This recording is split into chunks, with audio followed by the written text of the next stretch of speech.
Good morning, students. Today we are going to discuss the fourth chapter of Political Science of Class Plus 2, India's External Relations.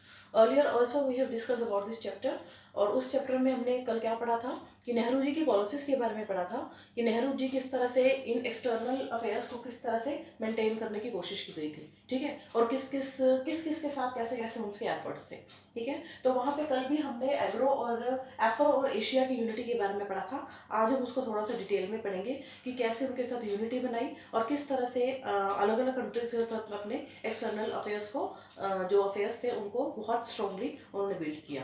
Now we are going to discuss the case of Africa और Asia.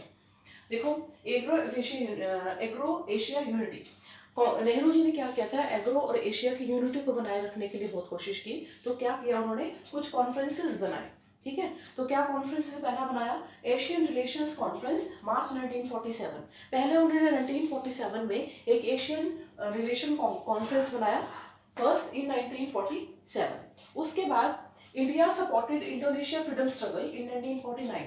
अब 1949 में, ये जो 1947 से 50 तक का time period था, ये लगभग कई सारी कंट्रीज का ऐसा टाइम पीरियड था जिसमें सबको इंडिपेंडेंस मिला था, ठीक है। जैसे इंडिया की भी बात करते हैं, इंडोनेशिया की करें, चाइना की करें, तो ये सारी कंट्रीज में, अफ्रीका की या एशिया की, तो ये सारी कंट्रीज का वो दौर था जब सबको इंडिपेंडेंस मिला था, लेकिन प्रॉपर वे से सिस्टम नहीं बन पा रहा था। तो यहाँ पे क्या हुआ, नेहरू जी ने क्या किया, नेहरू जी ने India support the Indonesia freedom struggle, Indonesia में फ्रीडम स्ट्रगल चल रहा था तो उसको पूरी तरह से सपोर्ट किया। और क्या किया, 1949 की बात है ये, in an unilateral international conference, उन्होंने एक इंटरनेशनल कॉन्फ्रेंस बनाई जिसके अंदर ये सारे के सारे इंडोनेशिया को फ्रीडम स्ट्रगल को पूरी तरह से सपोर्ट किया गया और ये इंटरनेशनल कॉन्फ्रेंस बनाई गई, ठीक है। तो पहले आपने कॉन्फ्रेंस देखी कि मार्च 1947 में बनी, उसके बाद 1949 में एक इंटरनेशनल कॉन्फ्रेंस बनी, ठीक है। अब देखियो, Afro Asian conference bantam Indonesia 1955। फिर इसके बाद जो ये एफ्रो एशियन कॉन्फ्रेंस थी, ठीक है, वो बैंडन में, इंडोनेशिया में बैंडन में बनाई गई 1955 में, और जिसको known as the Bandung conference कहा जाता है, ठीक है। और ये जो थी leads to the name of the NAM, और बाद में इसी का नाम, इसी कॉन्फ्रेंस का नाम नैम पड़ा, NAM, NAM. NAM means the non alignment movement. Non alignment movement के बारे में हमने कल भी पढ़ा था। ये नॉन अलाइनमेंट मूवमेंट क्या थी, कि जब वर्ल्ड उस दो गुटों में बट गया था, USSR और USA, तो इंडिया ने भी ये देखा था कि किसी भी एक गुट में शामिल नहीं होना, मिडवे का रास्ता अपनाना है। तो ये इसी के बारे में थी कि नैम, नॉन अलाइनमेंट मूवमेंट, तो इसको इस नाम से जाना जाने लगा, ठीक है। And for free and colonial power, तो उन कंट्रीज का था, उन कंट्रीज के इसके जो मेंबर थे इस कॉन्फ्रेंस के अंदर, नैम के अंदर, ये वो थे जो लोग अभी अभी कॉलोनियल पावर से फ्री हुए थे, ठीक है।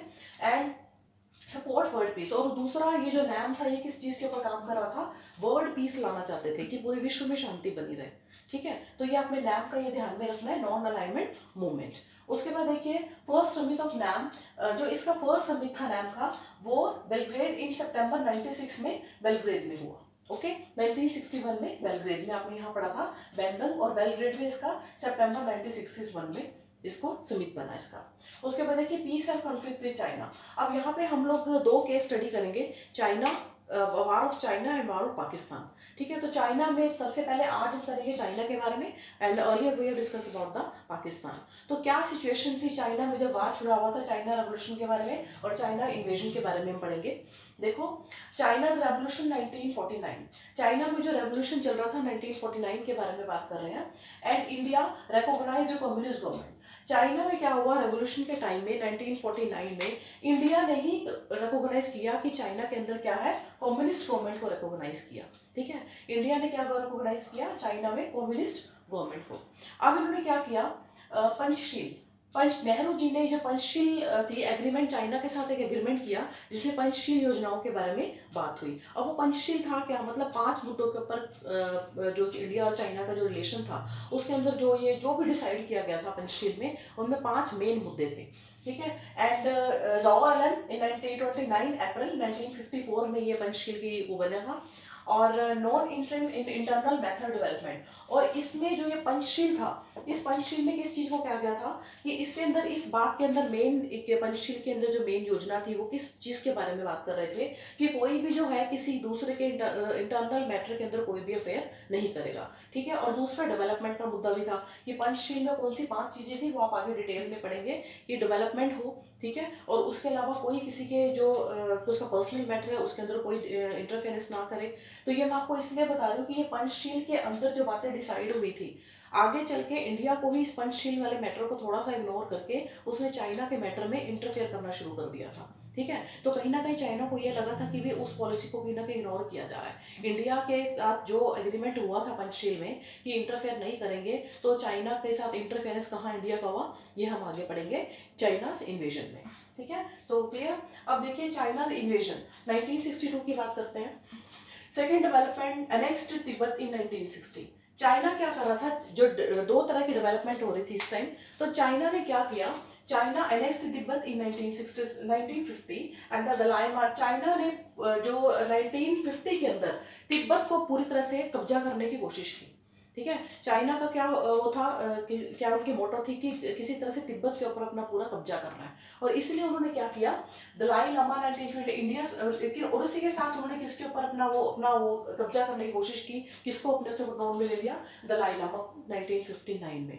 लेकिन जब इंडिया को इस बात का पता चला तो इंडिया ने दलाई लामा को जो था अपना, दलाई लामा को इंडिया ने शरण दी, ठीक है। अब चाइना उसको पूरी तरह से कब्जा करना चाह रहा है उन एरियाज को, लेकिन इंडिया उसको सपोर्ट कर रहा है। जब इंडिया ने दलाई लामा को अपने यहाँ शरण दी तो इसकी वजह से क्या होना था, दोनों के बीच में कन्फ्लिक्ट होना था, वो जो रिलेशंस थे वो खराब होने शुरू हो गए, ठीक है। अब यहाँ पे जब दलाई लामा को इंडिया ने सपोर्ट किया तो इसकी वजह से क्या हुआ, चाइना ने ये कहा कि ये गलत है। जब पंचशील में ये डिसाइड हुआ था कि कोई किसी के अंदर इंटरनल मैथड्स अफेयर्स के अंदर इंटरनल उसके अंदर इंटरफेयर नहीं करेगा, तो चाइना को ये बात पसंद नहीं आई क्योंकि ये इसके विरुद्ध थी जो पहले पंचशील में डिसाइड हुआ था, ठीक है। तो बाउंड्री डिस्प्यूट, अब चाइना ने क्या किया, और ज्यादा अपनी पावर को फैलाने की कोशिश की। बाउंड्रीज जो थी चाइना की वो भी उससे बाहर निकल रहा था, चाइना और भी कई जगह पे अपना कंट्रोल करना चाह रहा था। जैसे ये अक्साई चाइना, जो अक्साई एरिया था, ठीक है, चाइना के पास, और जो parts of the AP and NPFA. और क्या हुआ कि जो अक्साई एरिया था उसके ऊपर भी चाइना ने अपना पूरा कंट्रोल करने की कोशिश की, ठीक है। तो यहाँ आप देखो कि आपने तिब्बत का पूरा एरिया था, अक्साई का एरिया था, तो ये सारे के सारे चाइना ने इसके ऊपर अपना पूरा कंट्रोल करने की कोशिश की, जिसको इंडिया ने गलत माना। अब देखो 1957 से 1959 चाइनीज ऑक्यूपाइड अक्साई चाइना। तो चाइनीज ने 1957 से 1959 में क्या किया, जितना भी ऑक्यूपाई पूरा कब्जा कर लिया, किस पे, अक्साई चाइना पे। अक्साई चाइना का जो सारा एरिया था उस पर कब्जा कर लिया एंड बिल्ड रोड, और क्या किया, वहाँ पे सड़कें बना दी। आज भी चाइना ऐसी करता है कि जहाँ कब्जा करते हैं वहाँ पे अपनी एक डेवलपमेंट कर लेते हैं, वहाँ सड़कें वगैरह बन जाती हैं। तो उस टाइम भी उसने वही किया, अक्साई एरिया के ऊपर अपना कंट्रोल कर लिया और वहाँ पे रोड बिल्ड्स कर दी। अब अक्टूबर 1962 में कैप्चर्ड की एरियाज इन एपी, उसने जो इसका एपी का जो अरुणाचल प्रदेश का जो पूरा एरिया था उसके ऊपर भी पूरा कब्जा कर लिया। अब ये देख रहे हैं ना कि चाइना ने कहाँ कहाँ पे कब्जा करने की कोशिश की, सारा जो तिब्बत का पार्ट था, ठीक है, उसके बाद एक्साई एरिया में कंट्रोल कर लिया, ठीक है, दलाई लामा को उसने पूरा अपने उसमें ले लिया। उसके बाद देखो उसने जो ये इसका अरुणाचल प्रदेश का एरिया था उसके ऊपर भी पूरा अपना कंट्रोल कर लिया। ना सितंबर 19 वेस्टर्न फ्रंट इन लद्दाख, और इस तरह से वेस्टर्न फ्रंट लद्दाख का था वो पूरा का पूरा उसके कंट्रोल में। आज भी हम देखते हैं कि वहाँ पे चाइना ने अपना पूरा कंट्रोल कर रखा है, जो उसका ये वेस्टर्न फ्रंट है लद्दाख का, तो वो सारा का सारा उसका कुछ कुछ एरिया चाइना ने अपने कब्जे में कर रखा है, आज भी वो देखने को मिलता है। Indian American and Britain for military assistance. अब इंडिया ने क्या किया, इंडिया ने अमेरिका से और यूएसए से और ब्रिटेन से military assistance, China won the war. अब जो वॉर छिड़ गया दोनों के अंदर, क्योंकि दोनों की अब जो पॉलिसीज थे वो कहीं ना कहीं डिफर हो रही थी चाइना और इंडिया की, क्योंकि इंडिया को चाइना की पॉलिसीज ठीक नहीं लग रही थी, वो जगह जगह कब्जा कर रहा था। तो इसकी वजह से क्या हुआ, दोनों के बीच में वार छिड़ा, चाइना और इंडिया में, ठीक है। तो जब ये वार छिड़ा तो इंडिया ने किससे हेल्प मांगी, मिलिट्री की, यूएसए से। यूएसए पूरी तरह से डेवलप कंट्री थी, मिलिट्री के उस पर ले लो या हर तरह से यूएसए पूरी तरह से डेवलप था। तो उस समय यूएसएसआर बिल्कुल न्यूट्रल था। हमने देखा था ना कि वर्ल्ड 2 हिस्सों में बटा हुआ था, यूएसए और यूएसएसआर। तो यूएसएसआर जो उस टाइम बिल्कुल न्यूट्रल था, उसको कोई मतलब नहीं था, लेकिन इंडिया ने किससे हेल्प मांगी, यूएसए से, ठीक है। इंडिया, अमेरिका ने ब्रिटेन, इंडिया ने अमेरिका और ब्रिटेन से मिलिट्री असिस्टेंस मांगी, ठीक है। अब देखो और लेकिन क्या हुआ, चाइना उस युद्ध के अंदर जीत गया। तो ये पूरी की पूरी चाइना का जो वार था उसके बारे में हमने पढ़ा है। Now the national humiliation and support spirit of nationalism. लेकिन जब ये इंडिया हार भी गया उसके बावजूद जो जो ये नेशनल ह्यूमिलिएशन थी, ह्यूमिलिएशन की फीलिंग्स कैसी होती है, जो हार जाने की फीलिंग्स होती है, वो कहीं पे भी इंडिया के अंदर ज़्यादा वो फीलिंग्स आई नहीं कि हम हार गए। ठीक है, तो उसने क्या किया कि China and spirit of nationalism, उल्टा इसके बाद इंडियन के अंदर नेशनलिज्म की स्पिरिट जो थी वो और ज़्यादा हाई हो गई, उनके अंदर राष्ट्रीयता की भावना बहुत ज़्यादा हो गई। ठीक है, तो हारने से उनको कोई उनकी फीलिंग्स कोई ह्यूमिलेट नहीं हुई। अब इंडिया सीपीआई, ठीक है, ये सारा का सारा हमने इसके बारे में पढ़ा। अब उस टाइम क्या हुआ, India CPI pro USSR original, जो इंडिया के में जो जो ये जो सीपीआई थी कम्युनिस्ट पार्टी ऑफ इंडिया। ठीक है, जो सीपीआई थी उस टाइम उसकी क्या कंडीशन थी, सीपीआई जो पार्टी थी कम्युनिस्ट पार्टी थी, इसमें आइडियोलॉजिकल डिफरेंसेस आ रहे थे। चाइना में भी कम्युनिस्ट पार्टी थी और इंडिया में भी उस टाइम थी, तो दोनों के अंदर कुछ आइडियोलॉजिकल डिफरेंसेस आ रहे थे। ठीक है, तो उन डिफरेंसेस में क्या हुआ, जो सीपीआई थी वो दो पार्ट्स में बट गई, ओरिजिनल सीपीआई थी और दूसरा पार्ट था उसका जो मार्क्सिस्ट की थी। तो जो ओरिजिनल था CPI pro USSR, original CPI, तो यूएसएसआर में जो सीपीआई थी, जो ओरिजिनल पार्ट था, देखा हमने सीपीआई दो भागों में बट गई, फर्स्ट पार्ट ये था और सेकंड पार्ट इधर है। तो ये जो सीपीआई था जो ओरिजिनल था, ठीक है, ओरिजिनल था सीपीआई विद कांग्रेस, कांग्रेस थी और यूएसएसआर में था। लेकिन जो सेकंड पार्ट था सीपीआई का, वो था सीपीआई का सेकंड पार्ट प्रो चाइना, वो चाइना के एरिया में चाइना का था। ठीक है, तो दो पार्ट में सीपीआई बढ़ गई। ठीक है, जो ओरिजिनल था यूएसएसआर में और जो उसका दूसरा पार्ट था सीपीआई का 1964 का, वो था प्रो चाइना का। अब ये जो प्रो चाइना वाला जो पार्ट था, ये मार्क्सिस्ट की तरह लोग थे जो प्रो चाइना वाले थे, जो सीपीआई का प्रो चाइना का पार्ट था, वो कुछ मार्क्सिस्ट विचारधारा के थे, कुछ वॉलेटिव टाइप के थे। ठीक है, एकदम से वॉलेट हो जाना, इस तरह के वॉलेट पीपल थे। तो कम्युनिस्ट पार्टी में लॉजिकल डिफरेंसेस, और इसकी वजह से ये सारा का सारा आपने पढ़ देखा कि सीपीआई भी दो भागों में बट गया, ओरिजिनल सीपीआई अलग बन गया यूएसएसआर में, और प्रो चाइना में सीपीआई का दूसरा पार्ट बन गया, आइडियोलॉजिकल डिफरेंसेस हुए, चाइना के साथ वार हुआ। तो ये सारी की सारी कंडीशन थी। ठीक है, ये हमारे इस सारे एक्सटर्नल अफेयर्स में आते हैं कि क्या क्या कंडीशंस थी। ठीक है, अब the northern eastern region instability,